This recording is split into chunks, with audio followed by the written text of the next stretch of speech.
नमस्कार, मैं Sonali Kulkarni crime petrol सतर्क के इस नए अध्याय में आपका स्वागत करती हूँ। आज हम एक ऐसी दुनिया में रहते हैं जिसमें सफलता का दबाव हर तरफ से इतना ज्यादा होता है कि कोई इंसान कितना भी अच्छा क्यों न हो, अगर वो सामाजिक रूप से असफल है तो उसकी अच्छाइयाँ मायने नहीं रखती। उसका असफल होना ही उसका अपराध बन जाता है। और कई बार ऐसा भी होता है कि लोग असफलता के दाग को धुलने के लिए अपराध का रास्ता अपनाने से पीछे नहीं हटते, लेकिन सफलता के शॉर्टकट के चक्कर में वो ये भूल जाते हैं कि अपराध का रास्ता कितना भी सुहाना क्यों न हो, उसका अंत हमेशा दुखदाई होता है।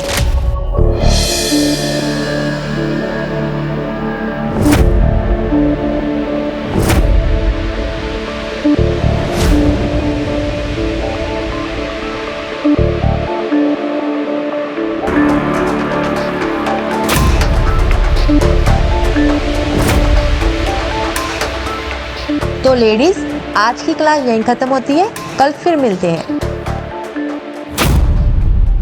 मैं बहुत थक गई आज। तेरा तो 8वां महीना चल रहा है, फिर भी इतना काम कर लेती है। मेरा 7वां महीना चल रहा है, मैं बिस्तर से पैर भी नहीं निकाल पाती हूँ। तुम भी तो निकाल ही लेती हो ना तुम्हारे बच्चे के लिए, तो बस फिर मेरा काम भी मेरा बच्चा ही है। चले। मुझसे तो ये एक नहीं झेला जा रहा, आप दो दो कैसे झेल लेती हो? सच कह रही हूँ, पहले मैं योगा अपने फिगर को मेंटेन करने के लिए करती थी, पर अब इसको मेंटेन करने के लिए। मनप्रीत तो बिल्कुल सही कह रही है, और एक बार बच्चा हो गया ना तो फिर तो पति भी ध्यान नहीं देता है। सीरियसली दीदी? हाँ। क्या दीदी, आप लोग भी। चलो चलो, मैं तो कह रही हूँ शादी के बाद तो सारे पति ऐसे ही हो जाते हैं। चलो सही बाय बात। दीदी, मैं जा रही हूँ। बाय। आ गई तू? हाँ।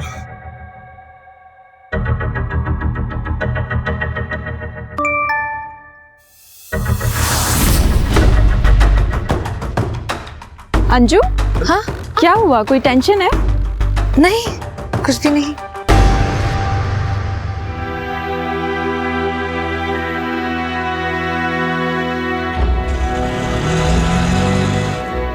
दीदी, आप ना घर चलो, मुझे कोई जरूरी काम है कॉलेज में, बस वही निपटा के आ रही हूँ। पर अभी तो तू कॉलेज से आई है। हाँ, वहीं से ही आ रही हूँ, लेकिन मेरा ना कुछ सामान श्रद्धा के पास रह गया, बस वही लेने जाना, इम्पोर्टेंट है। Bye bye bye. अरे जल्दी आना, तुझे पता है ना मेरे ससुराल वालों को देर से आना पसंद नहीं है। कहाँ जा रही है पता नहीं।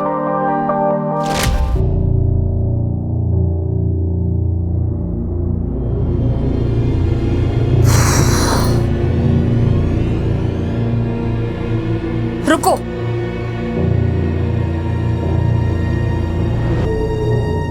ये क्या है? इतना नमक, इसे खाकर कौन वापस आएगा यहाँ पे?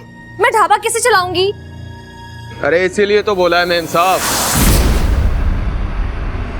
बंद कर दीजिए ये ढाबा। अरे औरतों के बस का नहीं है ये ढाबा बाबा चलाना। बग्गा, तुम यहाँ क्या कर रहे हो? अरे मैडम, कब समझोगे आप?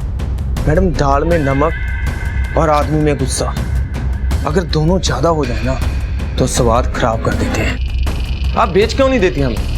अरे सबको पता है आप कितना नुकसान उठाती हो। ऐसा है, अपने बाप लोगों से जाके कह दो कि उनकी औकात नहीं है अंजू का ढाबा खरीदने की, और ना तेरी औकात है मुझे डरा सकने की। आई समझ में? प्यार से समझा रहा हूँ, समझ में नहीं आता क्या? घुसता नहीं कुछ दिमाग में? हैं? औकात दिखाओ इसको अपनी।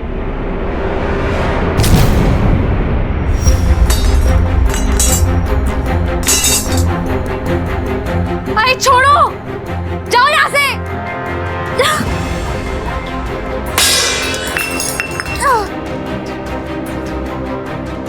निकलो यहाँ से, चलो निकलो यहाँ से अभी के अभी। हट जाओ। देख लग जाएगी। जाओ यहाँ से, चलो निकलो, हट जाओ, दोबारा मत आना। चलो निकलो, इसे बाद में देख लेंगे। चलो चलो।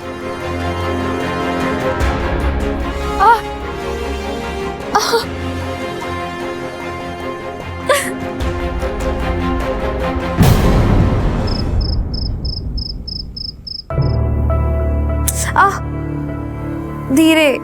ये मर्दों को सुधारने का आंदोलन तुम थोड़ी देर बाद नहीं कर सकती? और ये ढाबा कुछ दिनों के लिए बंद कर दो। अरे अपनी हालत तो देखो। और वैसे भी तुम दोनों की शादी होने वाली है 2 सप्ताह में।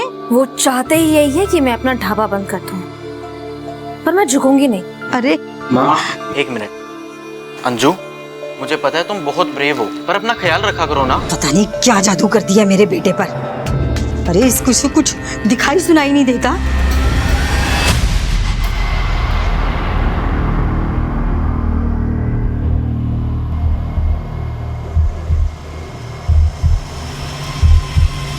रेडीमेड बच्चों की दुकान, अंजू का मकान। शादी की कोई गारंटी नहीं पर मजा पूरा। किसने लिखा ये? हाँ, किसने फेंका बताओ? किसने लिखा? आओ सामने, दिखाओ अपनी शक्ल। आओ ना। छोड़ो, जाने दो ना। तुम क्यों बेकार में अपना खून जला रही हो? जाने दो। अरे भगवान से डरो तुम लोग। जिस दिन सामने आ गए ना, छोड़ूंगी नहीं मैं। बता रही हूँ मैं। छोड़ो, कोई नहीं। आओ ना सामने। अंजू, अंदर छोड़ूंगी नहीं मैं तुमको। चलो।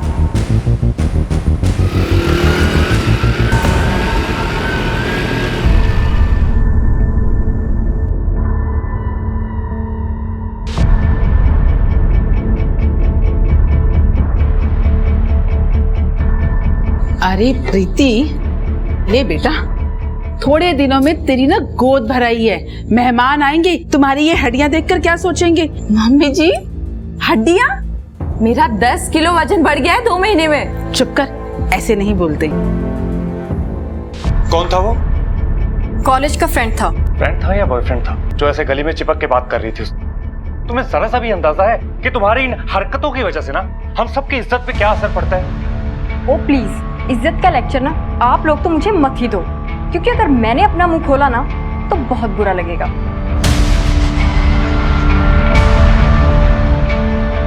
देखा, एक दिन ना तुम्हारी बहन ना हम सबके चेहरे पे काली पुतवाएगी। अभी बहू पर चिल्लाओ मत, बच्चे पर बुरा असर पड़ता है। और वैसे भी एक पहले जो हुआ उसके बाद तुझे इसका और अच्छे से ख्याल रखना चाहिए।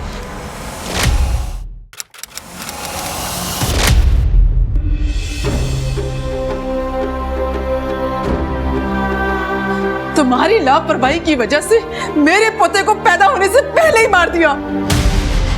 माँ प्लीज, देखिए उसकी तबीयत ठीक नहीं है, ये सही वक्त नहीं ये सब बातें करने का। तो कब होगा सही वक्त? अरे एक माँ अपने बच्चे की जान बचाने के लिए अपनी जान तक दे देती है, और ये कैसी माँ है जो अपने पेट में पल रहे बच्चे तक को नहीं बचा पाई? कैसी माँ है ये?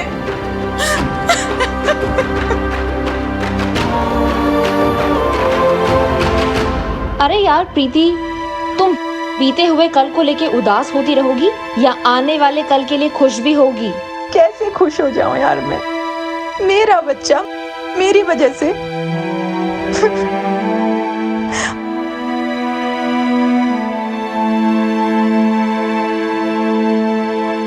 अगर तुम नहीं होती तो क्या होता मेरा? मैं यही हूँ और आने वाले 40-50 साल के लिए भी यही हूँ। झेलने के लिए तैयार है ना मुझे?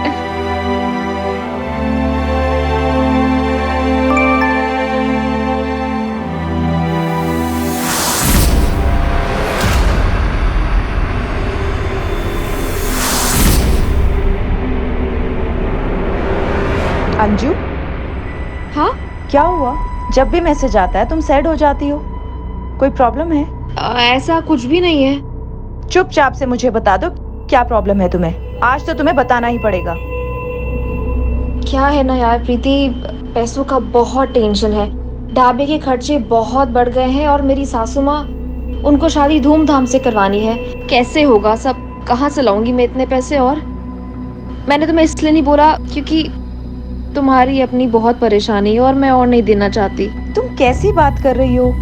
मेरी टेंशन लेने के लिए मेरा पति है ना, और तुम्हारी टेंशन लेने के लिए मैं हूँ। जल्दी से बताओ कितने पैसे चाहिए तुम्हें? बस, तुम्हें क्या लगता है कि पैसे पेट पे उगते हैं जो तुम पर और तुम्हारी फालतू की सहेलियों पर खर्च करूं मैं? मैंने तुमसे कभी कुछ मांगा है पहले? उल्टा मैंने तुम्हारे लिए इतना कुछ झेला है। झेलना होता क्या पता भी है तुमको? प्रेग्नेंट तुम नहीं हो पा रही थी, अपनी बहन को यहाँ मेरे सर पे चढ़ा के रखा हुआ है, और इन सब के बावजूद तुम चाहते हो कि मैं तुम्हारा एहसान मानूं? हाँ, एक फूटी कोड़ी नहीं दूंगा तुम्हें। ये बात ना अपने दिमाग में बिठा लो।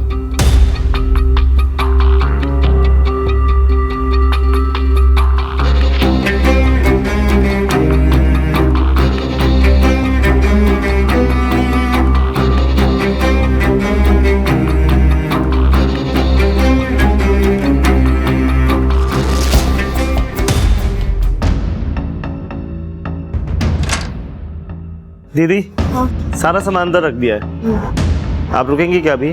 नहीं, मैं भी बस निकल ही रही हूँ। वो वीरो को फोन करी थी, पता नहीं कहाँ उठा नहीं रहा। आप चलो। ठीक है दीदी। कहाँ हो यार? मैं निकल रही हूँ, मैं हाईवे की तरफ जा रही हूँ, मुझे वहीं मिलो।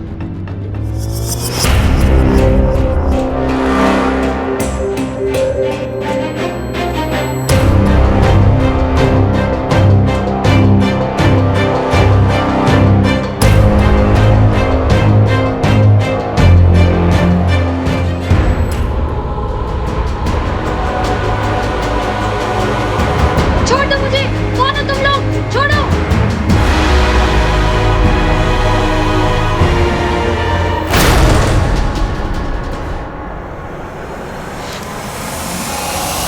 टीटू, जब मैं घर से जा रही तो तुम यहाँ रहकर क्या करोगी? क्यों? मेरा कॉलेज है, यहाँ दोस्त हैं और भी बहुत कुछ है मेरे पास करने को। आपको जाना है तो जाओ, मैं यहीं रुकूंगी। प्रीति, तुम भी यहीं रुको। ये लड़की अकेली यहाँ नहीं रहेगी। कौन करेगा इसकी सेवा? खुद से तो ये एक गिलास पानी भी नहीं उठा सकती। मम्मी जी, मुझे मायके जाना है, मेरा मन नहीं लग रहा है यहाँ पर। अभी माँ प्लीज, अगर वो नहीं रुकना चाहती ना, उसके साथ जबरदस्ती करके कोई फायदा नहीं है। अभी या तो ये दोनों बहनें यहाँ रहेंगी या दोनों ही जाएंगी। मैंने कह दिया, बस कह दिया।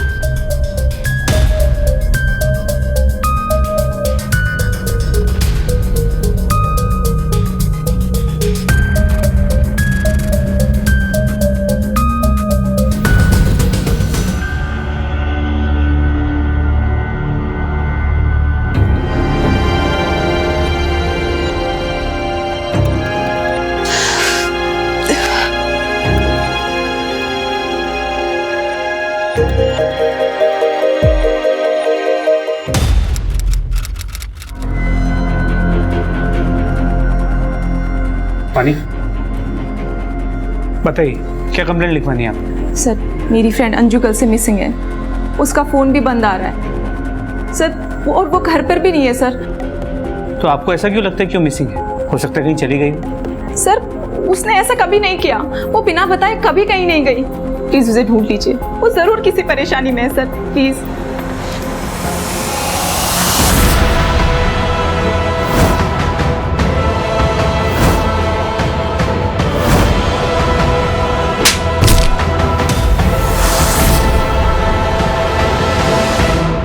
अरे यार, क्या फर्क पड़ता है?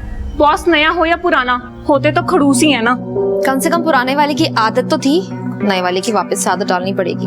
ओ बाय द वे, शर्मा कह रहा था बहुत डिमांडिंग है ये। वो तो मैं हूँ, अगर नहीं होगा तो ऑफिस आवर्स में ऐसे ही गॉसिप चलती रहेंगी। So I'm sorry.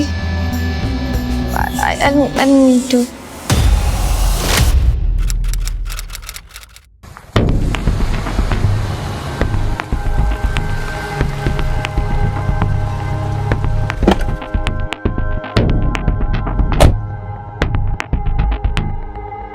से दरवाजा तोड़ दीजिए, मैं आपको परमिशन दे रही हूँ। आपको खुद पता चल जाएगा वो रात को घर आई थी या नहीं। आप इतनी परेशान क्यों? अंजू का परिवार नहीं है, उन्हें उसकी परवाह नहीं है। सर, उसकी कोई फैमिली नहीं है सिवाय उसके मंगेतर वीरू के, और मुझे नहीं पता वो कहाँ है और अंजू को क्यों नहीं ढूंढ रहा है। देखिए, वो जो कुछ भी है, हम ऐसे ताला नहीं तोड़ सकते। सर, क्या हुआ यहाँ पे? आप लोग? सर, यही है अंजू का मंगेतर वीरू। आपकी मंगेतर कहाँ है? हम उसे ढूंढते हुए यहाँ आए। मुझे खुद नहीं पता सर, मैं तो खुद उसे ढूंढता हुआ यहाँ पे पहुँचा हूँ। आपके पास घर की चाबी है? नहीं सर। तो फिर हमें ताला तोड़ना पड़ेगा। परमजीत, ताला तोड़वाओ। सर।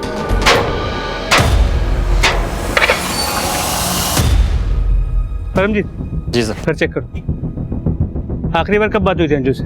कल दिन में अंजू के ढाबे पर ही उससे मिला था मैं। उसके बाद बात ही नहीं हुई? सर, अब कॉलेज में थोड़ी ना पढ़ते हैं कि हर टाइम फोन पर लगे रहें। और 2 दिन में शादी है हमारी सर। उसकी शॉपिंग के लिए हम शाम को मिलने वाले थे। मैंने जब फ़ोन ट्राई किया तो उसका फ़ोन नहीं मिला सर, बंद था।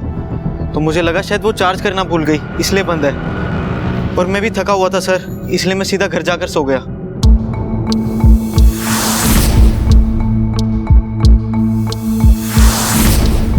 सर, लग तो नहीं रहा अंजलि घर वापस आई थी रात में। सब कुछ एकदम नीट एंड क्लीन है सर।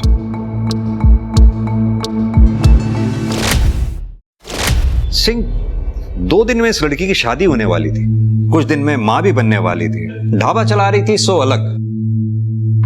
कुछ फिट नहीं बैठ रही ये बात। सब कुछ तो इसकी लाइफ में ठीक चल रहा था, फिर ऐसे ही बिना किसी को बताए कहीं चली गई, पॉसिबल नहीं है। सर उसकी मोबाइल की लोकेशन रिकॉर्ड मंगवा ली है, उसकी लास्ट लोकेशन से शायद कुछ पता चल जाए। जब तक सेल की लोकेशन नहीं आती, ढाबे पर पता करो। आखिरी बार वो वहीं से निकली थी जब गायब हुई। सर कुछ बताया था कहाँ जा रही है? सर मैंने पूछा तो नहीं, लेकिन दीदी बहुत जल्दी में थी। क्या ढाबे पे कोई प्रॉब्लम, कोई मसला या कुछ आसपास? सर वो एक बग्गा नाम का आदमी दीदी को बहुत परेशान करता था। प्यार से समझा रहा हूँ, समझ में नहीं आता क्या? घुसता नहीं कुछ दिमाग में। तो ये बग्गा कल यहाँ ढाबे पे आया था या कहीं आसपास दिखा था? सर अंजू की लास्ट लोकेशन मिल गई है, यहाँ से निकलने के बाद की।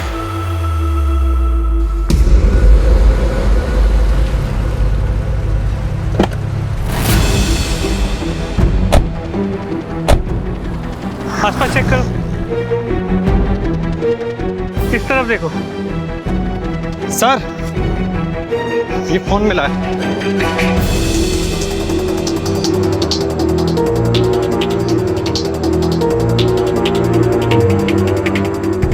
सर ये अंजू का केस काफी कॉम्प्लिकेटेड हो गया है। हाईवे के बाद झाड़ियों में उसका फोन मिला है, टूटा हुआ है सर। ठीक है सर, हम आसपास पूछताछ करते हैं।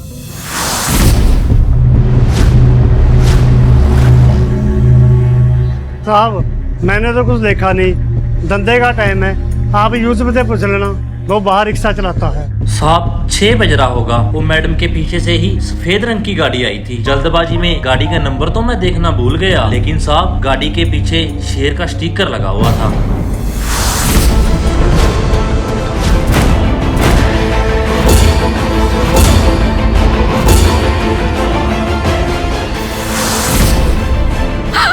प्लीज मुझे छोड़ दो, प्लीज वो डॉक्टर के पास नहीं चलो, बहुत दर्द हो रहा है। सिंह, अगर ये रैंडम किडनैपिंग होती तो अब तक फिरौती के लिए कॉल आ गई होती। मसला कुछ और ही है। उस ऑटो वाले यूसुफ ने जिस तरह का डिस्क्रिप्शन दिया था, उस गाड़ी के बारे में कुछ पता चला? Any CCTV footage? सर वो एरिया काफी आउटर में, वहाँ कोई सीसीटीवी कैमरा नहीं मिला। सबसे करीब का सीसीटीवी कैमरा 3 किलोमीटर दूर हाईवे पे। सर अंजू का मंगेतर वीरू आ गया है। सर अंजू के पति की डेथ हो चुकी है सर, एक एक्सीडेंट में 8 महीने पहले, और बच्चा भी अंजू के पहले पति से ही है। फिर भी अंजू से शादी करने जा रहे थे? सर प्यार दिमाग से नहीं, दिल से किया जाता है। जब मैं पहली बार अंजू से मिला उसके ढाबे पर और मैंने अपने दिल की बात उससे कही, तो सर उसने सबसे पहले अपने पति के बारे में ही मुझे बताया था, और उस दिन से ही अंजू का बच्चा मेरा बच्चा हो गया। सर वीरू वो बच्चा नहीं चाहता था, और उसकी माँ तो अंजू को कभी पसंद भी नहीं करती थी। अंजू बहुत प्रेशर में थी, एक तरफ उन दोनों का प्रेशर और दूसरी तरफ वो गुंडे जो उसके ढाबे के पीछे पड़े हुए थे। कौन गुंडे? वो बग्गा? सर नाम तो नहीं बताया उसने कभी मुझे, लेकिन उसके ढाबे की वजह से आसपास के सारे ढाबे वालों का नुकसान हो रहा था। सर अंजू एक औरत है और आसपास के सारे ढाबे वाले उसके साथ जबरदस्ती करके उसका ढाबा बंद कराना चाह रहे थे, और शायद उसे धमकियां भी आ रही थी। अंजू ने आपको तो उन धमकी भरे मैसेजेस के बारे में जरूर बताया होगा। किसके आते थे? 1-2 बार पूछा था मैंने उससे सर, लेकिन कभी ज्यादा जोर नहीं डाला। अंजू क्या हुआ, कोई टेंशन है? नहीं, कुछ भी नहीं। मुझे लगा वो टाइम आने पर मुझे खुद बता देगी, लेकिन मुझे क्या पता था कि वो टाइम कभी आएगा ही नहीं। प्रीति जी, कहीं आप हमें कहानी तो नहीं सुना रही हैं कोई? आपको अंजू के बारे में सब बातें पता है, उसके घर के बारे में, पति के बारे में, उसको धमकी भरे मैसेजेस आते थे वो भी आपको पता है, लेकिन सब आधी अधूरी। कि हमें धुआं भी दिखाई दे और आग के बारे में पता भी ना चले। सर ऐसा कुछ नहीं है, मुझे बस उसकी चिंता हो रही है।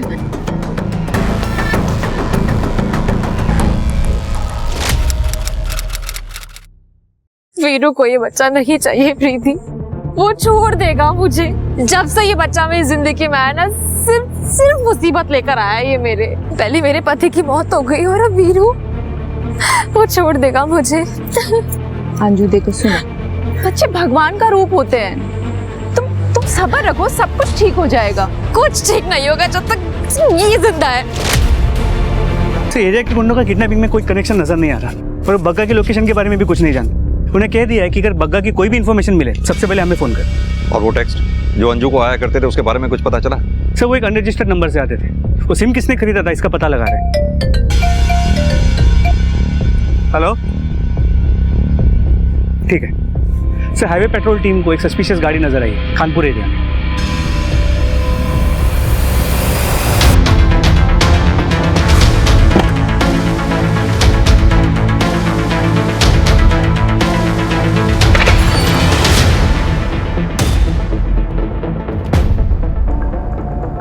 ले चलो इन्हें बाहर। चल चल चल, चलो बाहर। क्या लगा रखा है पे? क्या लगा रखा है पे? क्या चल रहा है यहाँ पे? हाँ, गाड़ी किसकी है? गाड़ी किसकी है? लड़की का है? लड़की का है? लड़की का है? पता नहीं साहब। सबके सब नशे में। गाड़ी की इंफॉर्मेशन निकालो। सर वो कार पड़ोस में रहने वाले एक आदमी की है। पिछले 1 महीने से गैराज में थी। आज वो कार ले आया और प्लॉट में खड़ी कर दी, क्योंकि उसके पास कार खड़ी करने के लिए जगह नहीं है। और वो नशेड़ी लोग? सर वो तो किसी काम के नहीं, उस प्लॉट को अड्डा बना रखा है। पूरा दिन वहाँ पे नशा करते। सर बग्गा का पता चल गया। देख भाई बग्गा, बकवास सुनने का जरा भी टाइम नहीं है मेरे पास। मैंने कुछ नहीं किया, इस केस से मेरा कोई लेना देना नहीं है। सीधी तरह से ये बता कि कल हाईवे पर क्या कर रहा था ढाबे के पास? साहब मैं तो हमेशा हाईवे के आसपास ही रहता हूँ वसूली करने के लिए, और उस अंजू के गायब होने से मेरा कोई लेना देना नहीं है। बोला था ना मैंने, नो बकवास। अगर तूने कुछ नहीं किया था तो फिर अपना फोन बंद करके कहाँ गायब था? दारू पी के सो गया था साहब, और फोन चार्ज नहीं था इसलिए बंद हो गया होगा। अंजू को धमकी बड़े मैसेजेस देता था। कहाँ है अंजू? क्या किया है उसके साथ? जिंदा भी है या मार दिया? साहब जिन ढाबे वालों को उससे दिक्कत थी और जिन्होंने मुझे काम दिया था उसका ढाबा बंद करवाने के लिए, वो लोगों को तो पकड़ोगे नहीं आप लोग। और ये 20-25 हजार के लिए मर्डर नहीं करेगा बग्गा। इज्जत के लिए तो करेगा। फलूदा बना दिया था तेरी इज्जत का अंजू ने भरे बाजार में तेरी धमकियां ना मान करके। औरत ने तेरी औकात याद दिला दी थी तुझे। साहब मैं सच बता रहा हूँ। मारना मत साहब। साहब सच बता रहा हूँ।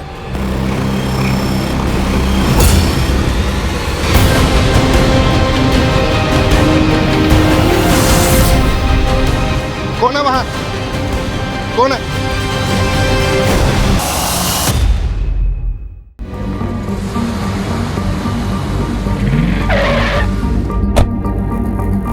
अरे साहब देखिए, यहाँ मर्डर हो गया। कौन? आप ही ने किया था? हाँ जी साहब। आइए।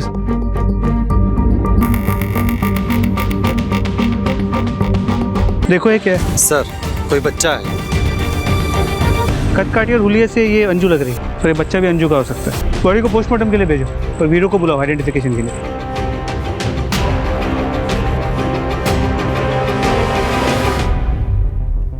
बॉडी को सबसे पहले आपने देखा था? जी साहब।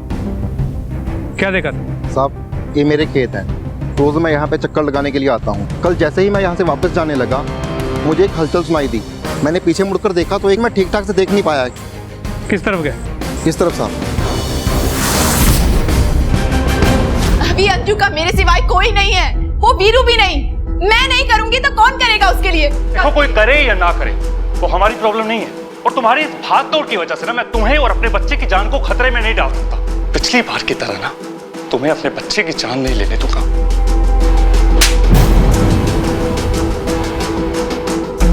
अबे पेट से है वो, और नहीं होती तो?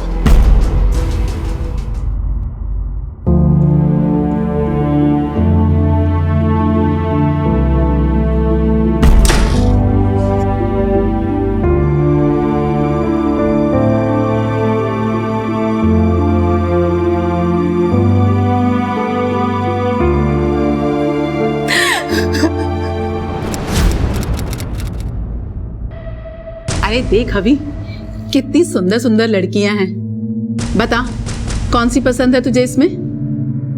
अरे देख ना।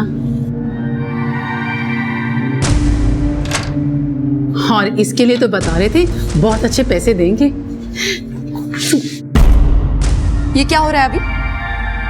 अभी क्या बताएगा, मैं बताती हूँ। दूसरी शादी कर रही हूँ इसकी। तुम तो मुझे पोता दोगी नहीं, तुम क्या चाहती हो, मैं बिना पोते का मुंह देखे ही मर जाऊं? अभी दूसरी शादी? सच में? तुम मेरे साथ ऐसा कैसे कर सकते हो? अभी तुम जानते हो कि मुझ में कोई प्रॉब्लम नहीं है।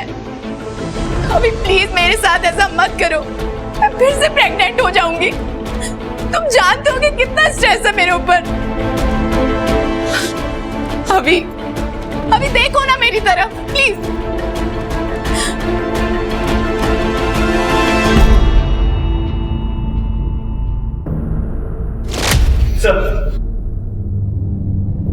वीरू ने बॉडी को आइडेंटिफाई कर लिया है। वो बॉडी अंजू की है, पर पोस्टमार्टम रिपोर्ट से पता चला है कि अंजू की मौत से ठीक पहले उसकी डिलीवरी हुई थी। और सर उसके बच्चे के पोस्टमार्टम रिपोर्ट से ये इंटरेस्टिंग बात सामने आई है। ये माजरा क्या है? अंजू को पत्थर से कुचल के मारा गया, लेकिन उसके बच्चे को नहीं। ना तो हम अंजू को बचा पाए और ना ही उसके बच्चे को। अब कम से कम उसके किलर को पकड़ लें तो अंजू को इंसाफ मिलेगा। एक काम करो, अंजू को सारे कॉन्टैक्ट्स के बैकग्राउंड में जाओ, छोटी से छोटी चीज का पता लगाओ। और ये उस अनरजिस्टर्ड नंबर की कुछ डिटेल्स आई हैं जिससे अंजू को टेक्स्ट किया जाता था। गुड़गांव की एक मोबाइल शॉप से 8 महीने पहले ये वहां से खरीदा गया था। गुड़गांव पुलिस को इन्फॉर्म करके इस दुकानदार से इस नंबर की डिटेल्स निकल लो। तब तक मैं रितु से बात करके आता। प्रीति की बहन रितु?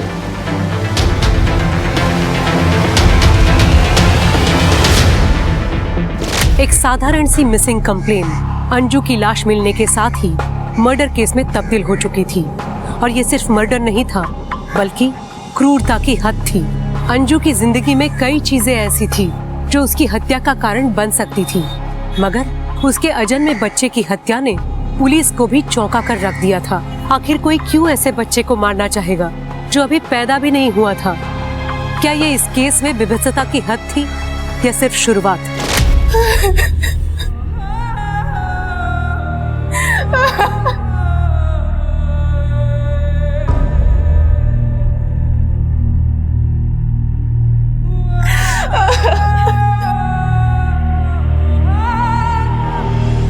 मुझे कुछ टाइम अंजू के साथ अकेला चाहिए, उसके जाने से पहले।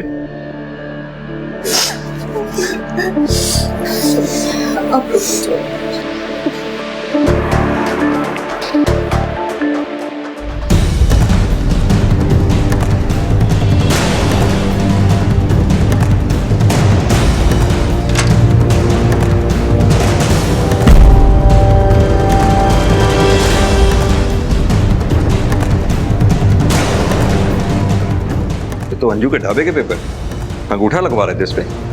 सर वो अंजू शादी के बाद मेरे ही नाम करने वाली थी और मैं बस उसकी आखिरी इच्छा ही तो पूरी कर रहा हूँ सर। ऐसे चोरों की तरह?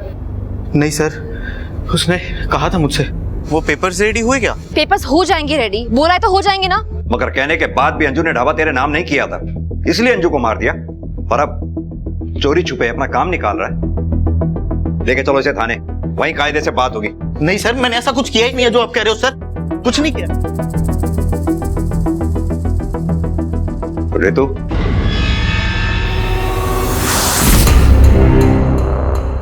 मैंने अंजू को टेक्स्ट किया था, लेकिन उसने कोई रिप्लाई ही नहीं दिया। क्यों टेक्स्ट किया था? वो भी उस दिन जिस दिन अंजू के साथ ये हादसा हुआ। सर एक्चुअली मैं प्रीति से अलग अपने रेंट पे रहने का सोच रही थी, ताकि मेरी वजह से उसे और उसके ससुराल वालों को भी कोई प्रॉब्लम ना हो।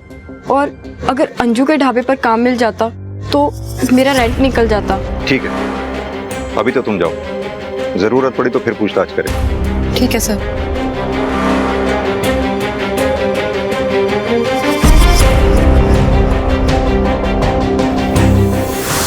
पुलिस वालों की तरह तू मुझे भी बेवकूफ बना रही है। सच सच बताओ, क्या चल रहा है तुम्हारे मन में? यही बात मैं भी तुम्हारे बारे में बोल सकती हूँ, तुम्हारे और अंजू के बारे में। कुछ तो खिचड़ी पका रही थी तुम दोनों। क्या बकवास कर रही हो तुम रितु? मुझे बेवकूफ समझती हो, लेकिन मैं हूँ नहीं। हाँ, तुम झूठी जरूर हो। बहुत हो गया तुम्हारा, हद में रहो अपनी प्रीति, वरना हाथ उठाना मुझे भी आता है। तेरे जैसी बहन से दुश्मन अच्छे।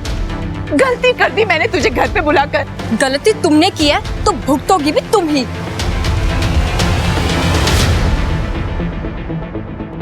सर ये सही है कि मुझसे गलती हुई है सर, ढाबे को लेकर। लेकिन मैं सच में अंजू से शादी करना चाहता था सर। और हमारी शादी से ही तो परेशानी थी सर सब लोगों को। किन लोगों को? किसने लिखा था वो नोट? सर पक्का तो नहीं कह सकता, लेकिन हाँ 4-5 लोग थे अंजू के मोहल्ले में जिन्होंने 2 महीने पहले तमाशा किया था। उनमें से कोई भी हो सकता है सर।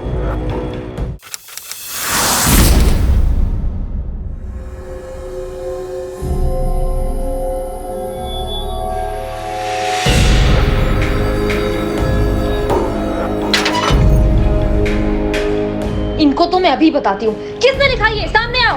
रात के अंधेरे में दिख के अपनी मर्दानगी दिखा रहे हो तुम लोग। हाँ, मैं किसी से भी शादी करूँ, कितनी भी शादी करूँ, किसी का भी बच्चा पैदा करूँ, तुम लोग को क्या लेना देना है?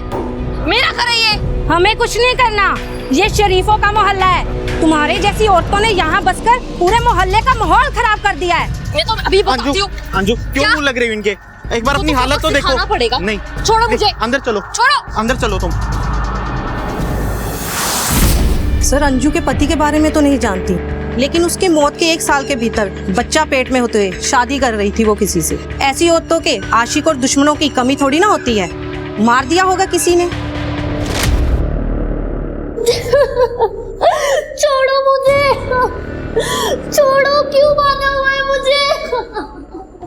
छोड़ दो मुझे, जाने दो मुझे, जाने दो।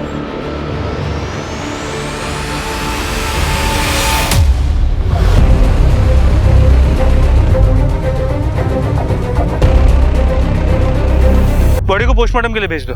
देखो कोई मिसिंग कंप्लेंट फाइल हुई है क्या? जी सर। डॉक्टर ने बताया मौत से पहले इसकी डिलीवरी हुई थी अंजू की तरफ। और इसकी आइडेंटिफिकेशन, इसका बच्चा?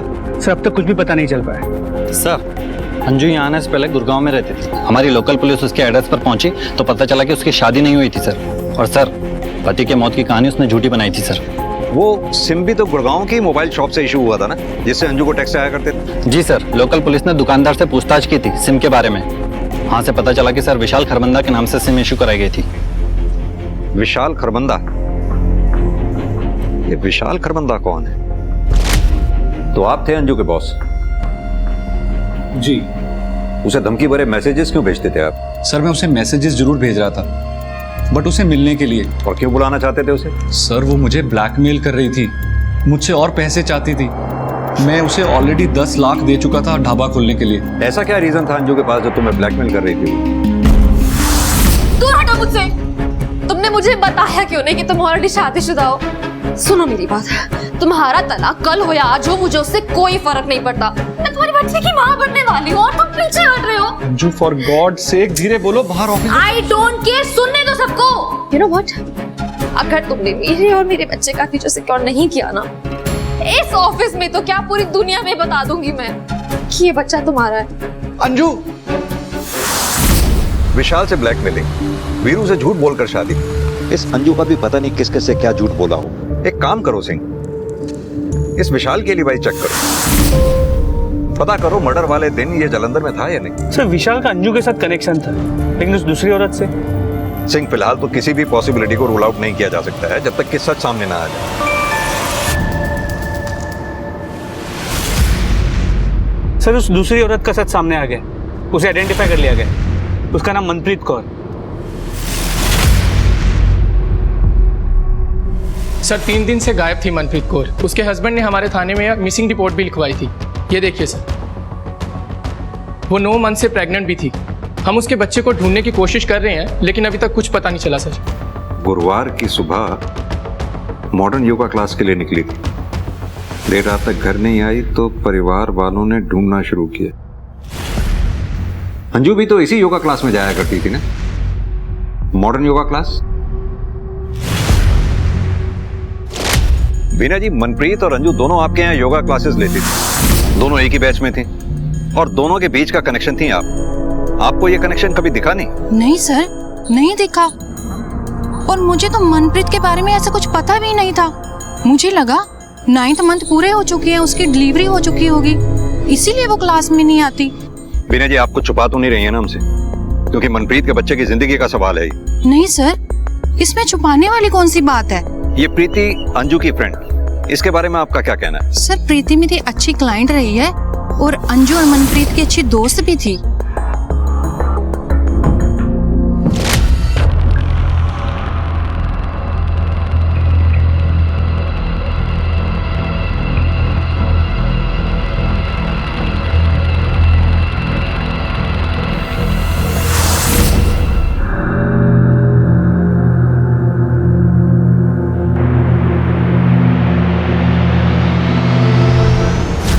सुबह योगा क्लास के लिए गई थी, उसके बाद ना कोई खबर है ना कोई फोन मिल रहा है। पता नहीं कहाँ पे गई है सर वो।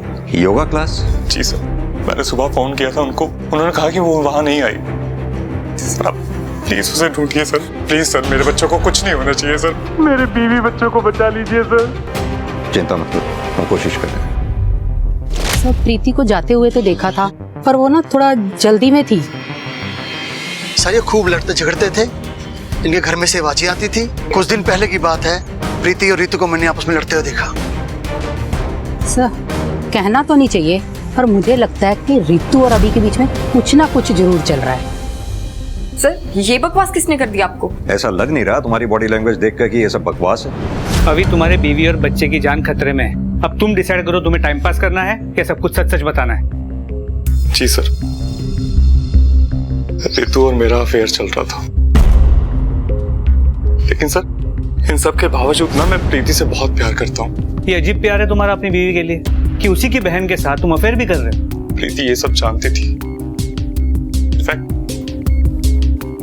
उसी ने ये सब करने के लिए कहा था।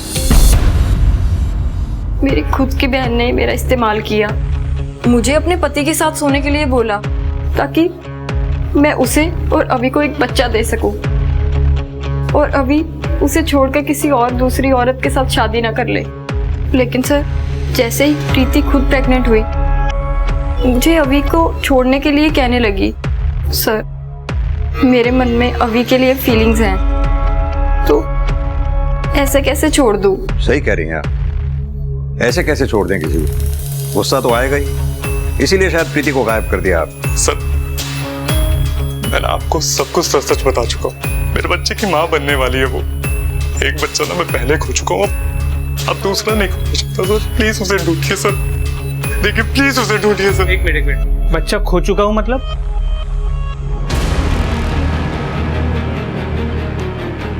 प्रीति पहले भी प्रेग्नेंट थी, एक एक्सीडेंट की वजह से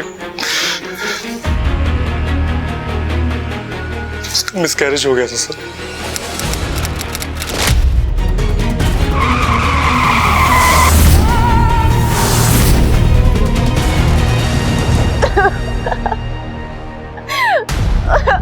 छोड़ दो मुझे, छोड़ दो, छोड़ दो।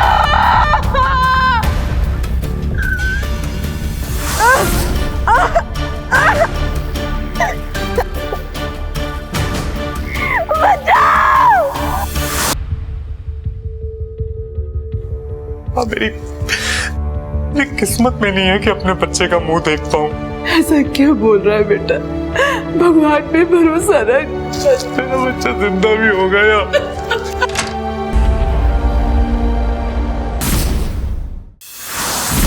देखिए सर, मेरी बीवी और मेरे बच्चे दोनों ठीक है, बाकी आपको जो पता लगाना है आप लगाइए, वो आपका काम है। अपना ही काम कर रहे हैं हम, प्रीति से बात करनी है हमें। तो आप डॉक्टर से बात कीजिए सर, वहाँ अंदर प्रीति का चेकअप चल रहा है।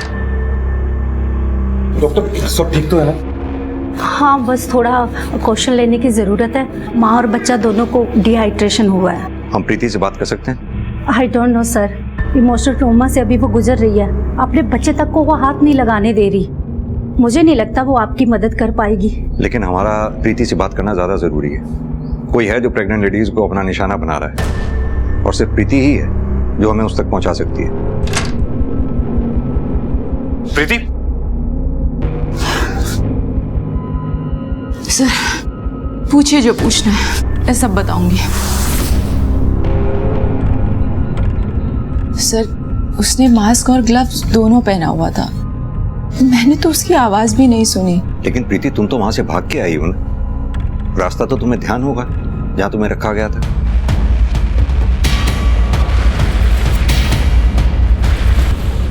परमजीत फोरेंसिक टीम को बुलाओ। तीनों विक्टिम्स के सर्कमस्टेंसेस अलग, तीनों के प्रॉब्लम्स अलग। एक्सेप्ट कि वो तीनों ही प्रेग्नेंट थी। सर, उस रूम से मिले प्रीति के ब्लड की लैब रिपोर्ट आ गई सर, आपको देखनी चाहिए सर।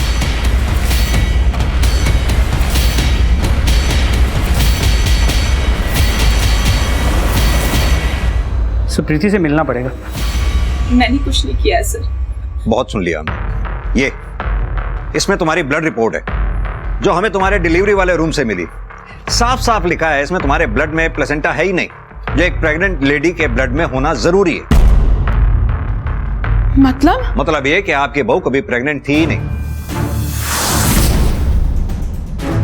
इसकी प्रेगनेंसी से लेकर डिलीवरी तक आपसे झूठ बोला इसने।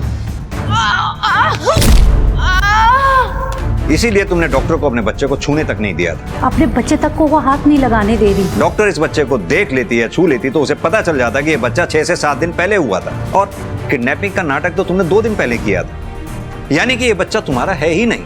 नहीं, ये बच्चा मेरा है। ठीक है, तो हम इस बच्चे का डीएनए टेस्ट करवा लेते हैं, उसके बाद साफ हो जाएगा। और इस बच्चे को तुम एक पल भी अपने पास नहीं रख पाओगे। नहीं, मैंने तो ये बच्चा, अगर मैंने ये बच्चा खो दिया तो ये लोग मेरा जीना हराम कर देंगे। मैंने सिर्फ और सिर्फ अपनी शादी बचाने के लिए ये सब किया। पहले बच्चे को खोने के बाद इन लोगों ने मेरा जीना मुश्किल कर दिया था। या तो ये दोनों बहनें यहाँ रहेंगी या दोनों ही जाएंगी। और अभी तो दूसरी शादी करना चाहते थे।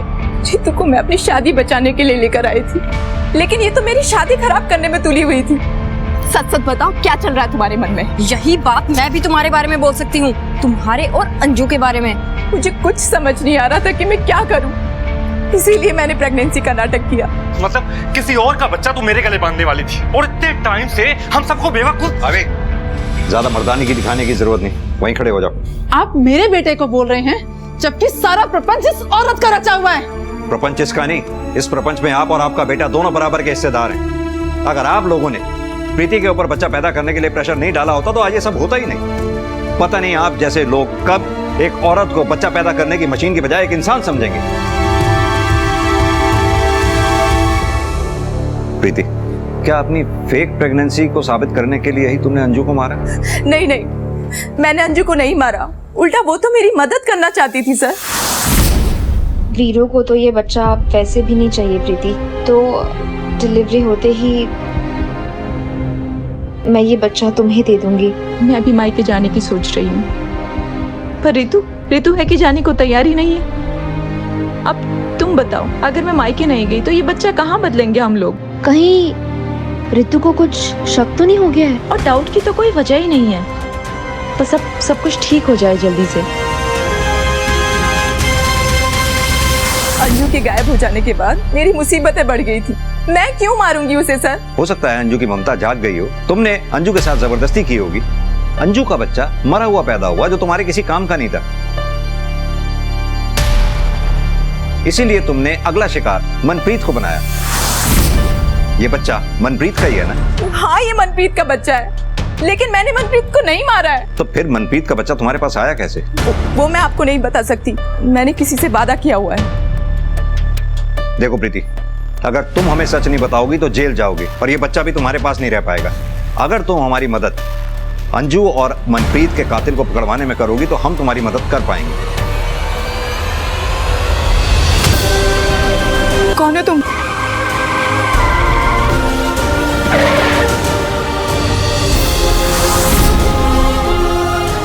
मैं रघु, मैं तुम्हारे लिए बच्चा लेकर आया हूँ।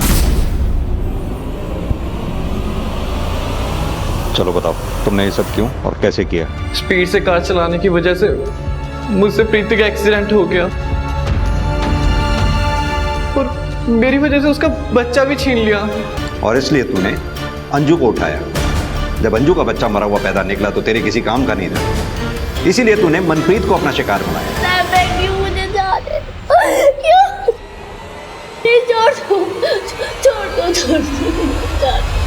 अंजू की तरह मनप्रीत को भी नहीं उसका बच्चा चाहिए था, बस मैंने वो ही किया जो दोनों चाहती थी। प्रीति का एक्सीडेंट भी तूने किया, बच्चा भी तूने ही लाके दिया। माजरा क्या है ये? मुझे उसका दुख देखा नहीं जा रहा था। उसकी सास, उसका पति, उन्होंने उसके जिंदगी नर्क बना दी थी, तब से मैं उस पर नजर रखने लग गया। लेकिन तू होता कौन है? भगवान है क्या? भगवान तो नहीं, गलतियां तो सुधार सकता था ना। कौन सी गलतियां? वही कि प्रीति मां बनने के लिए मरी जा रही थी और अंशु और मनप्रीत को बच्चा ही नहीं चाहिए था। ये गलती नहीं तो और क्या है? इसे लगता है इसने भगवान की गलती सुधार के बहुत अच्छा काम किया है। सच तो इसे पता ही नहीं है। कैसा सच? सच्चाई ये है कि अंजू अपना बच्चा प्रीति को देने वाली थी, वो भी सबसे छुप कर, ताकि प्रीति को टॉर्चर ना सहना पड़े। लेकिन तूने उन दोनों के बीच में आकर सारा खेल खराब कर दिया। अंजू और मनप्रीत तो अपनी जान से गई ही, प्रीति की जिंदगी और बर्बाद कर दी थी।